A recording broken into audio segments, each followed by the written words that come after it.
Good evening, everyone. We're about to begin.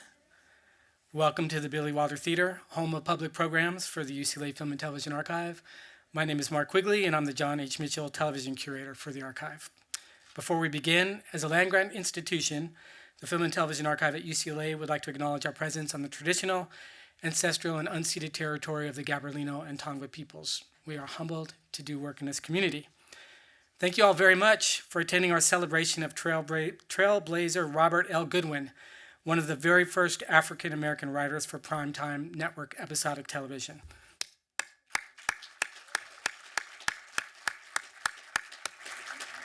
And we're extremely honored that there's many members of the Goodwin family here tonight, and I want to just thank them so much for being with us. And we're also, let's give them a round of applause too, please.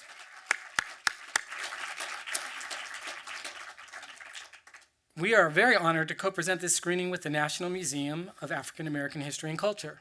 Thanks also to UCLA's Department of African American Studies and Department Chair, Dr. Cheryl Keyes. Tonight's event has been made possible thanks to the support of the John H. Mitchell Television Programming Endowment, and admission is free thanks to the generous support of an anonymous donor who has made archive screenings at the Billy Wilder Theater free through the end of the year. So thanks to all those supporters. Now let's get to why we're here tonight. Earlier this year at the Orphan Film Symposium in Montreal, I caught a glimpse of the National Museum of African American History and Culture's work with Robert L. Goodwin's The Upper Chamber. I was immediately intrigued. A one-off independent television drama produced locally is in itself highly unusual. That an original 2-inch tape of the video production survived is something of a miracle. The fact that Mr. Goodwin wrote, produced, financed, and co-starred in the production is incredible. That he accomplished this multi-hyphenate feat several years before he broke through TV's color barrier with his first network sale as a writer is simply astonishing. On top of that, the superb quality of the drama itself, as you will soon see, is a testament to the remarkable multi-talents of Mr. Goodwin. The drama itself was taped here in Los Angeles in 1961 at KTTV Studios, and to our knowledge, was only broadcast twice in LA and maybe twice anywhere. Once in 1963 on KCOP, and once in 1977 on UHF Channel 22. Those of you as old as me remember that your TV used to have 2 dials. 22 would be the one on the bottom dial. That was the stations that were really low power. But it's very interesting, and we don't exactly know the whole story behind it, that Mr. Goodwin, was able to rebroadcast this on Channel 22 in 1977. I think one thing you will see after seeing the drama is that it is evergreen, and I'm sure it played great in 77, just like it's going to play great tonight. While filmed kinescope recordings of this program are held in the UCLA Film and Television Archive, a rare original 2-inch tape of the drama was miraculously saved for decades by Mr. Goodwin and his family. That video master has been preserved by the National Museum of African American History and Culture, and that's what will be screened here tonight. Special thanks again to the Goodwin family and to Blake McDowell, media archivist and conservator at the museum, for their kind support. And preceding The Upper Chamber, we will screen The Death of Simon Jackson, a 1969 episode of the dramatic religious anthology series Insight that was written by Mr. Goodwin and was preserved by UCLA. Special thanks to Dan Einstein, Polished Productions, and David Moore. To contextualize these outstanding programs and the groundbreaking career of Robert Goodwin, we are extremely grateful to have 2 very special guests with us. Mr. Goodwin's son, Robert Goodwin Jr., and Ina Archer, Media Conservation and Digitization Specialist at the National Museum of African American History and Culture. So let's please give them a very warm welcome. I'm very grateful to have spent some time speaking with Mr. Goodwin Jr. and real pleasure to have Ina here, who I've been lucky enough to know for a number of years now. Following our screening tonight, Ina and Robert will join the stage for a discussion about Mr. Goodwin's remarkable achievements. He should be a household name, and part of what we're doing tonight is try to bring that history into the mainstream where it belongs. But now, without further delay, I'd like to invite Ina to the stage for some notes to kick off the screening. Ina's impressive credits are too many to mention, but she is a noted filmmaker, visual artist, programmer, and regular contributor to Film Comment magazine, among other periodicals. So please welcome Ina Archer to the stage.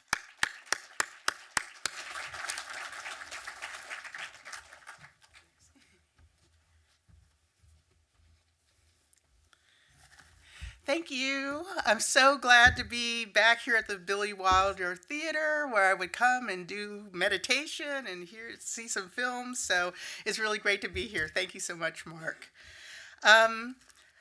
Robert L. Goodwin, 1927-1983, was a film and television writer, maker, producer, and actor whose collection of screenplays, film prints, television show videotapes, and photographs was donated to the Smithsonian National Museum of African American History and Culture, also known as NAMAC, in 2019. Robert Goodwin grew up in Southern California, and after graduating high school in Orange County in the 1940s, he had a few bit parts in films and in community theater. He's the son of Ruby Berkeley Goodwin, who was a personal secretary to actress Hattie McDaniel, and more briefly as secretary to actress Ethel Waters. And it would be nice to kind of explore those connections to the business that Ruby inspired.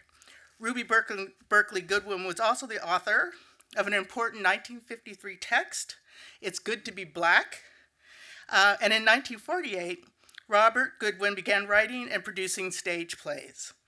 Beginning in the late 50s and through the mid-1960s, Goodwin had small acting roles in Hollywood features like Watusi and TV shows like Laredo, and he also had uncredited appearances playing the Nigerian delegate in the original Batman, the only Batman, in 1966. So how did we come upon the upper chamber? Dr. Rhea Combs, at the time at NAMAC, was the curator of film and photography. She's now the head of curation at the National Portrait Gallery. She was contacted by the family and a family friend. They met in LA, here in LA, at an unoccupied apartment in Mid-City, where a canister of the film, The Black Chariot, which is being featured at the Regeneration show at the Academy Film Museum. It sat in an unconditioned living room, and also there was this extremely rare gem, a 2-inch videotape of The Upper Chamber, a 1961 religious-themed TV play that Goodwin also self-produced, directed, and aired for a limited time on television. It starred a stalwart from the Hollywood studio era, Lou Ayres, Reed Hadley, alongside Mr. Goodwin and others. Winning acclaim for the broadcast by many critics and viewers, Goodwin became the first Black man to break the color barrier in episodic TV as a writer and producer of a dramatic special in the United States. We'll have an opportunity to learn more from Robert Goodwin Jr., so we'll have a more direct connection after the screening. But I want to close this little intro with this story. I was asked in an interview about the meaning of the title, The Upper Chamber. In this production, you'll see that the upper chamber refers to the gas chamber for the imprisoned men, but it also references the upper chambers of the heart, suggesting that the love and resilience that Goodwin poured into these rare works, that he saved and kept safe, so that they're now here for us to restore and that we can experience them anew. And so we're very grateful for that. Please stay after to hear our conversation, and please enjoy Upper Chamber and the previous film, I'm sorry, which I haven't seen yet, but I'm looking forward to seeing tonight. So thank you very much. Thank you so much for being here. So good to see you. Good to see you too. Yeah, it's we had nice conversations talking about your father's work and working on the restorations. I was at the Academy Museum today, and I saw you in a clip of Black Chariot with your big afro, with Bertie Casey chasing you and just staying just a few inches out of his way. And so that was a nice part of the day. I'm glad you enjoyed it. Yeah, very much. So I've got a lot of questions, but I think I'll start. It was wonderful to see these two together. And my first question is, how does it feel to see these? I know you were saying to me that you hadn't seen them since their first screenings in '63 and '77. And so could you give us an impression of how the screening went? It went well. It's interesting, first of all, seeing it on a big screen because when it was done, of course, it was for television, and back in the day, we had 15, 17, 19 inch. 26 inch. You were balling. You were big time. So it's interesting to see it there, and it looks good. Of course, it's kind of a strange feeling looking at your father and seeing him physically and listening to his voice again. And it was kind of funny. I don't know if any of the families noticed this, but my father walked and he was kind of pigeon-toed. And so it was interesting looking at my father when he was, this one scene when he was walking. But I think that they both hold, both films hold up, especially The Upper Chamber. He was just in a different place, in a different space, and he had a different vision, and he believed in himself, and this is obvious by the works that he did independently on top of the work that he did in cinematic, television. So it's, the answer, again, the question, I enjoyed it, but there's obviously a kind of emotional heaviness to it, and just looking at my father and his career and his life, and so it's a lot of emotions going on in me right now. And so did the Upper Chamber kind of precede his more regular work as a screenwriter, or did this come kind of between his, as he was developing his screenwriting career? Well, I've told a couple of people, actually, he had did something else prior to the Upper Chamber. It was called The Brightest Star, and it never came to fruition, but he was working on that in KTTV, and then after that, then he developed The Upper Chamber, and it also was during the period that his mother was very ill, and she wound up dying, and I think that had a pivotal impression on him as far as him really becoming much more serious about the writing aspect, because he was acting and writing, but the acting was pretty much kind of where he was focused at that time. So I think that was when he really pursued the writing and the producing, and even though the doors were closed, he felt like, well, if he can't go through in the front door, then he'll make his own door and he'll do this project. So that's what he did.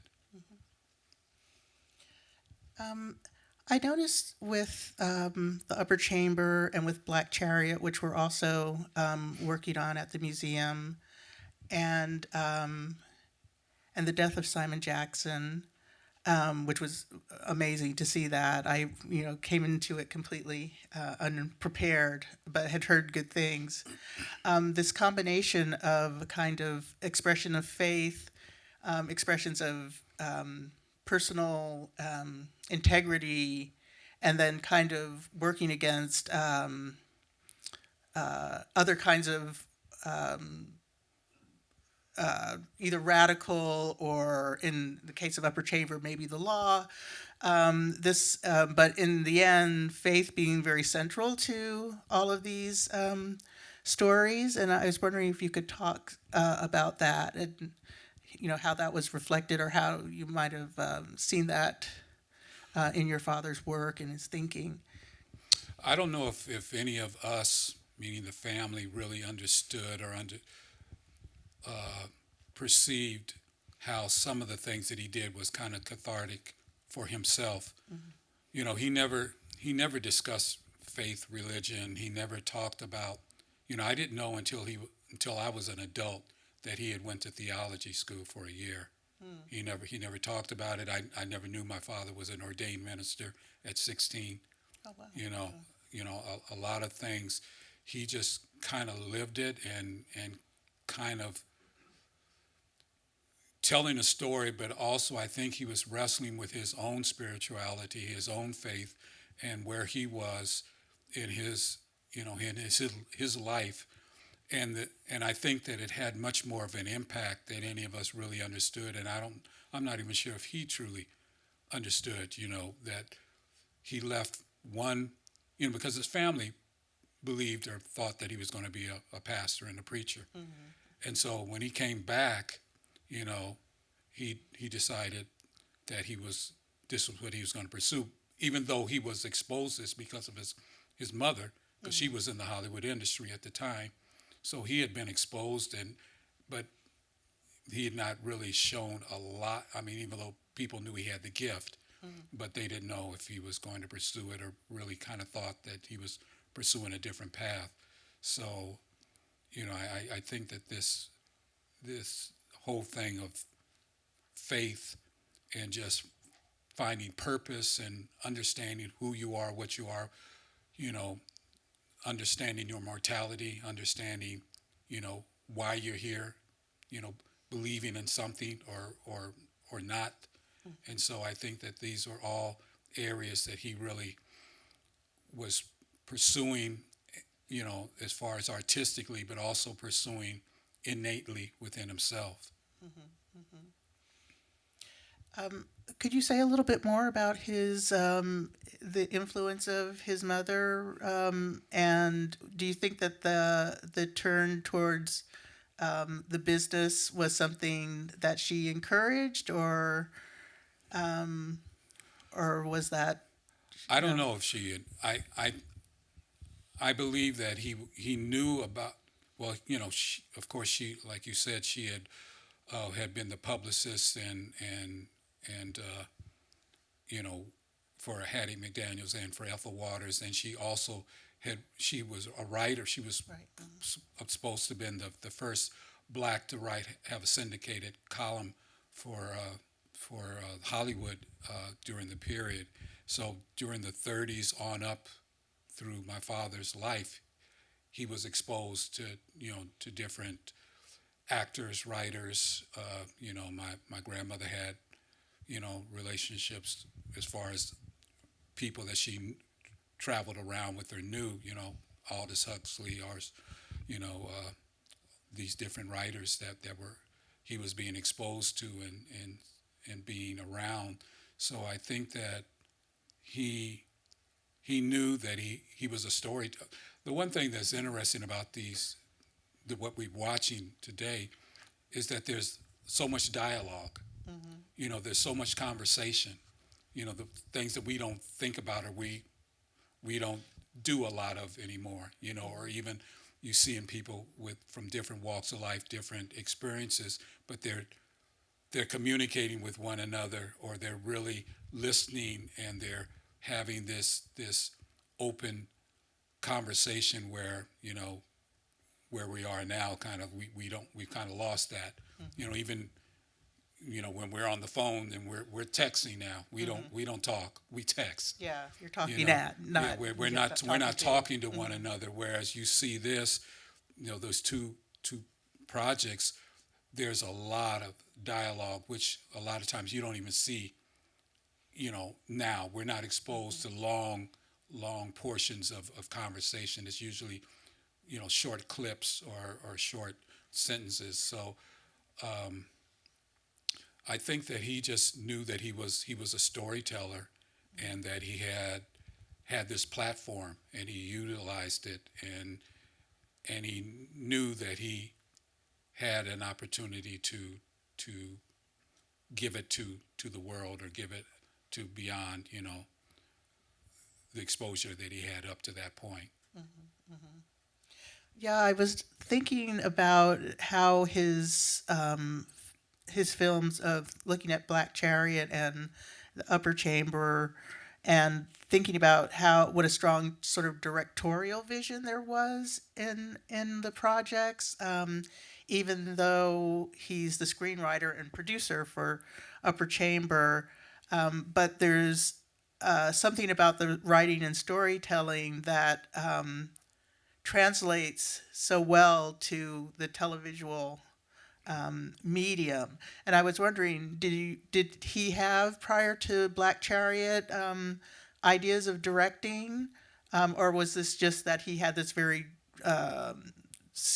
very skillful in sort of communicating with directors, and of course with the actors, and with the wonderful dialogue and overall storytelling? I can only speak from my belief. We didn't have this conversation, but I know that my father could do this, and he had the skill to do it. But to be honest, I think he did it based on budget. Okay. That's fair. If you look at Black Chariot, so much was done in house. You know, my acting, and other family members acting in the film. Me writing the lyrics to two of the songs, and it was, we had only X amount of money to play with, so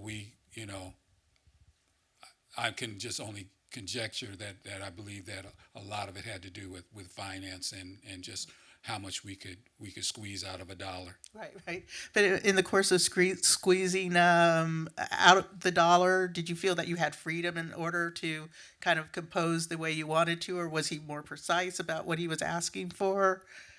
He just gave me the idea of what I was supposed to write, and I wrote it, and he never told me to alter anything, or change any lyrics or anything.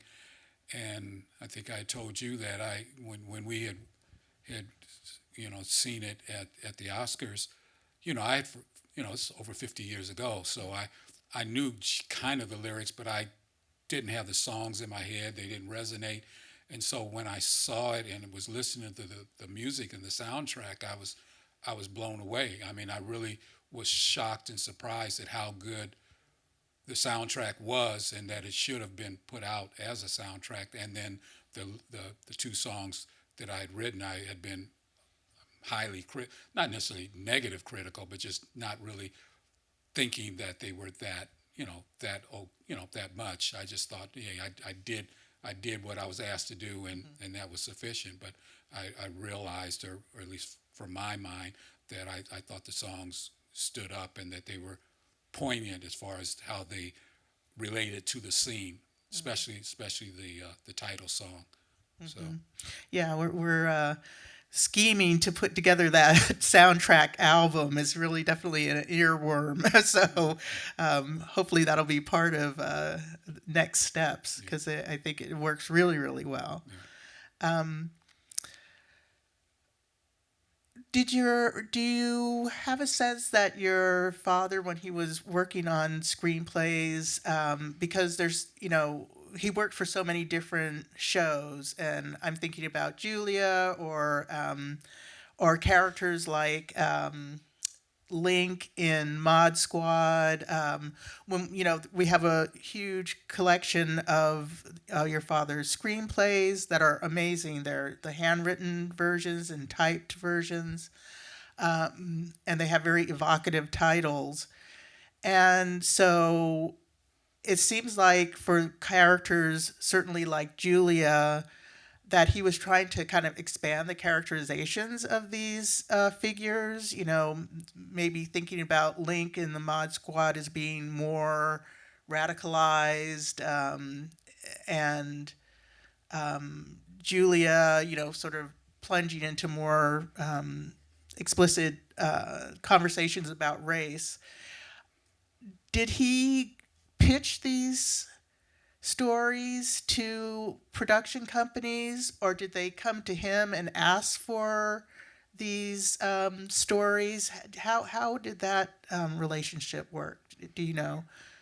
Sometimes they would pitch a story, or they would have a story outline as to what they wanted, but a lot of times he came in with an idea or a concept of what he wanted to present to them. Sometimes they were open to it, sometimes they weren't, sometimes he had to, alter or whatever, but it varied from, situation to situation. I mean, a lot of times they were, especially during the late 60s, early 70s, a lot of the shows were trying to expand or trying to have at least a black story, a black theme, or a black character if it wasn't someone that was on the show. So they were trying to appeal or put something else out, not just something one dimensional. So at the time, my father was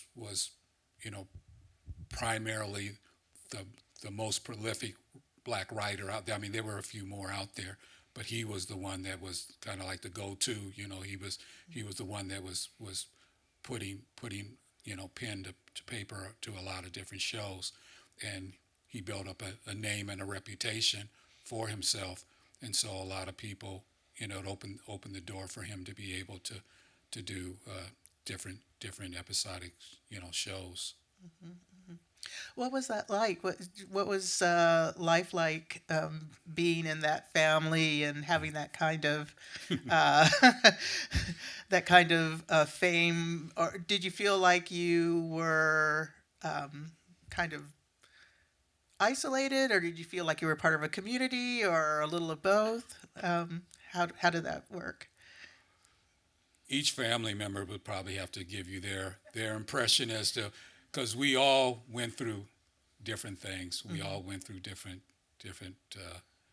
periods in our life, metamorphosis of what we went from South Central LA to Malibu to Bel Air, and back again. So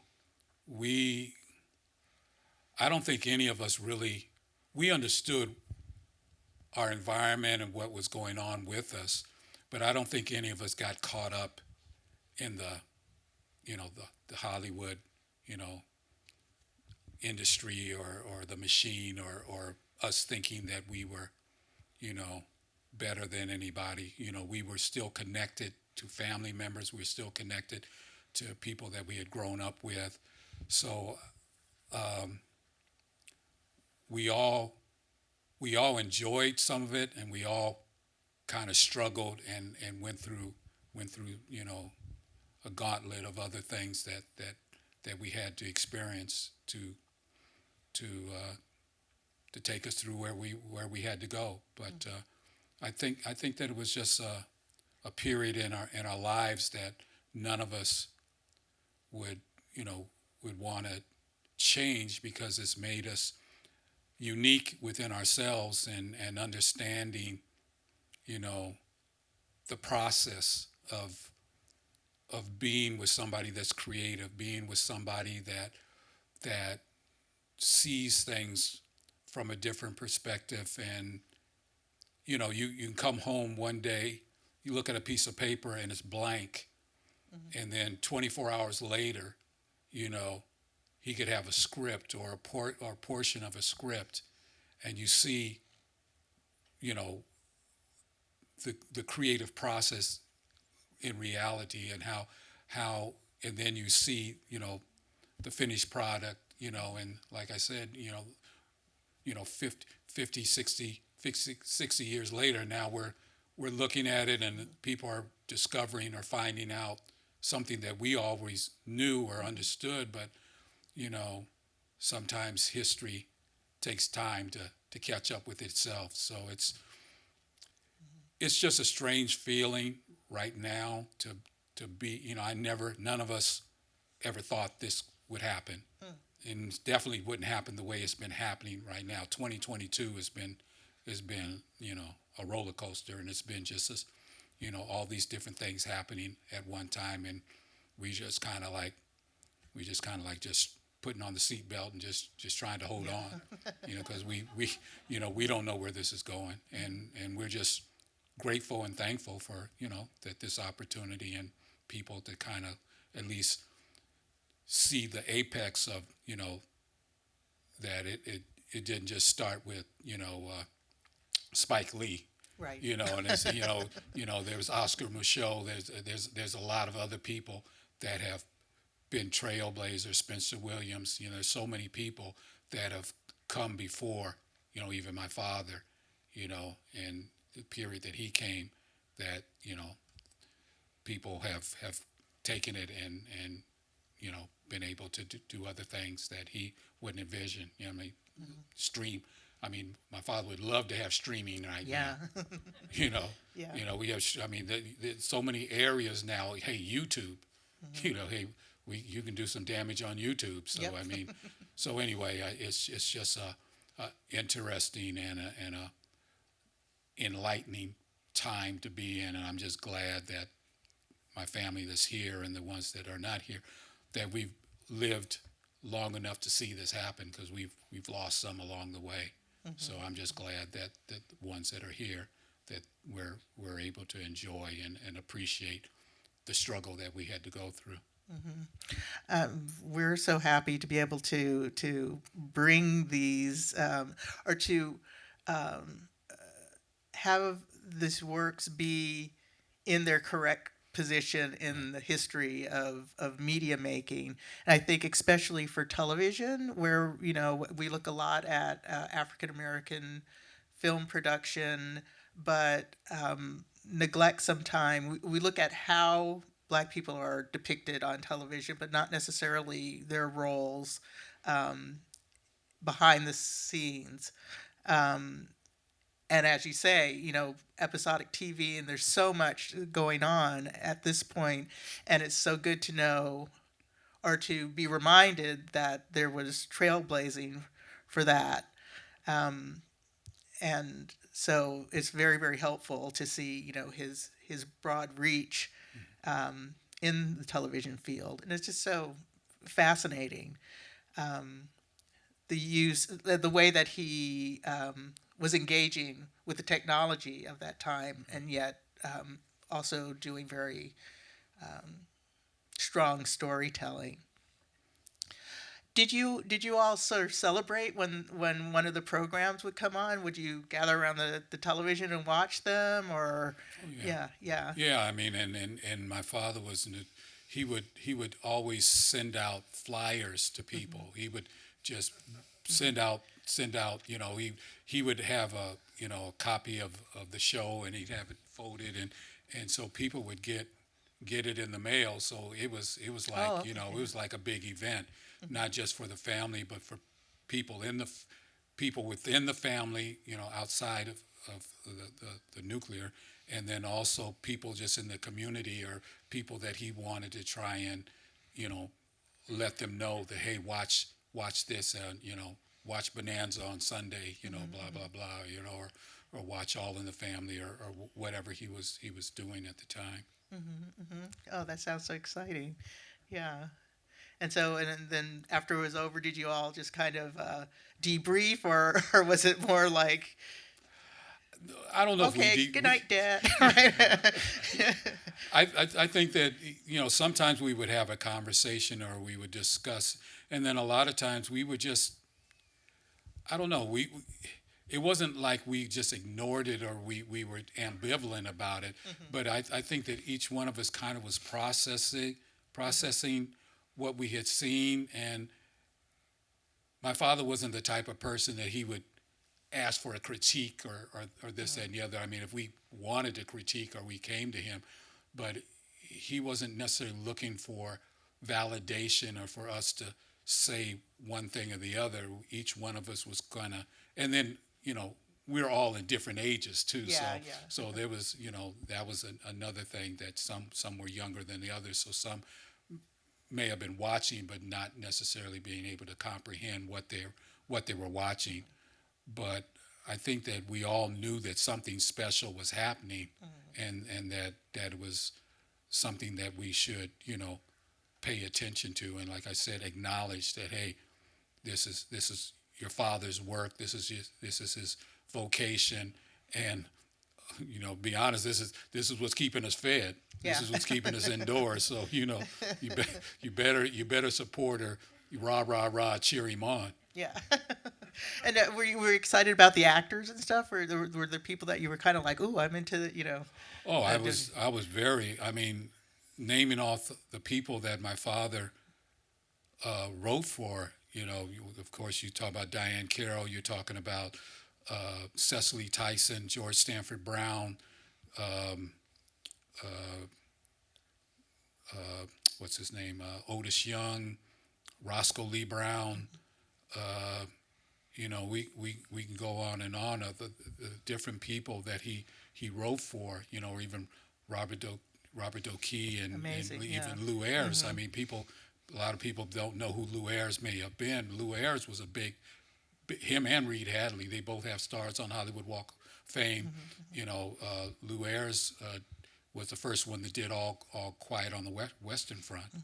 And he was a conscientious objector, and his career was kind of derailed because of his politics and stuff. But so anyway, my father seemed to be a magnet to bring people around him that sometimes were off the beaten path, or people had given up on or didn't know. I mean, the Black Chariot, I think, was the first major thing that Bernie Casey did, and so it didn't get the exposure. But anyone that sees Bernie Casey in that, you can see that he had it. Yeah.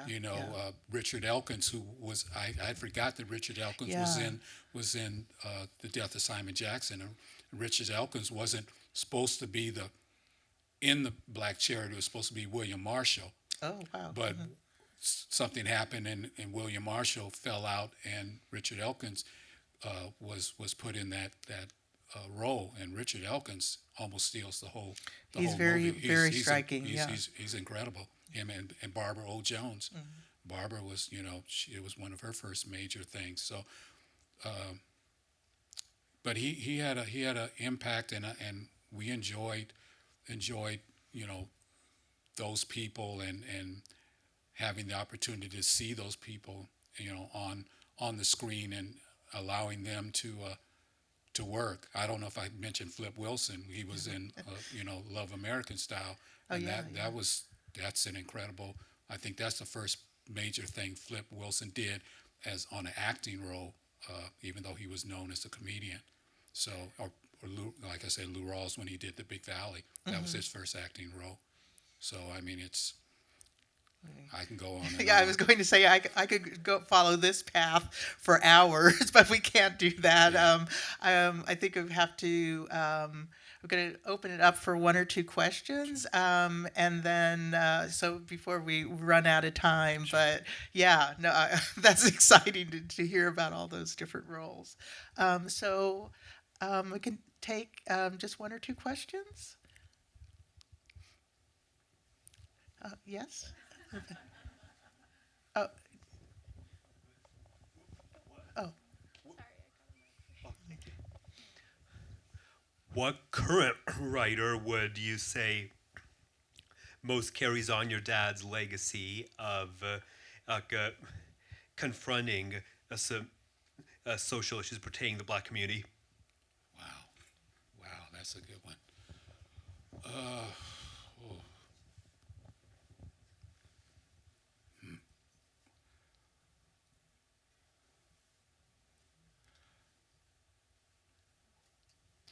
I'm not.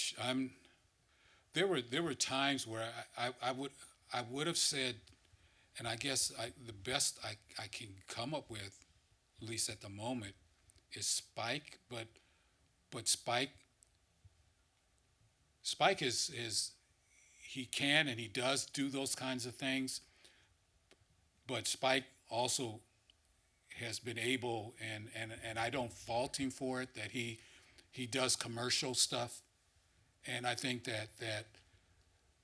that he's being pragmatic about it because he's keeping his foot in the door, and he's making sure that he's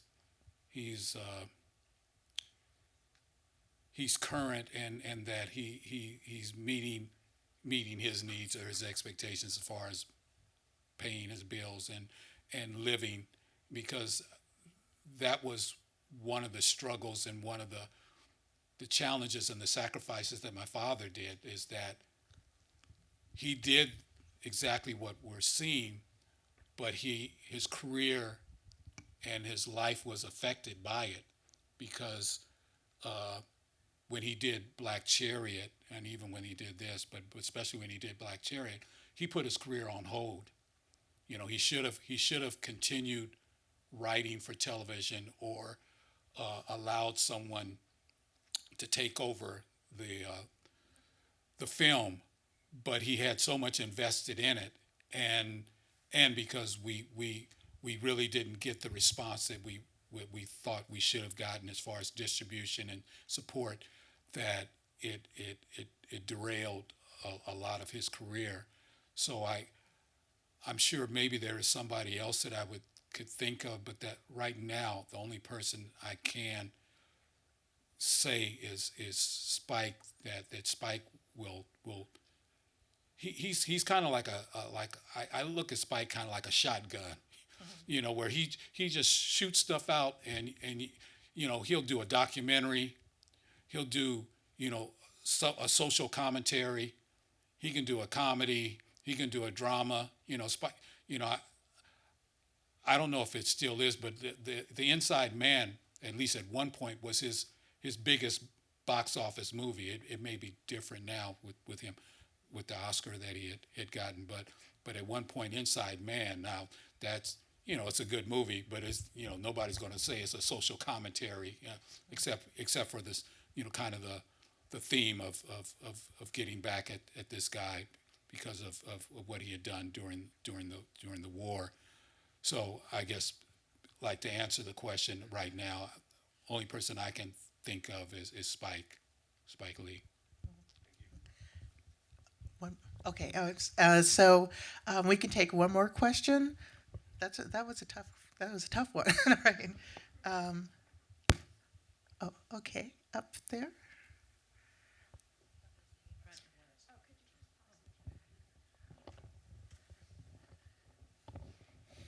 Hi.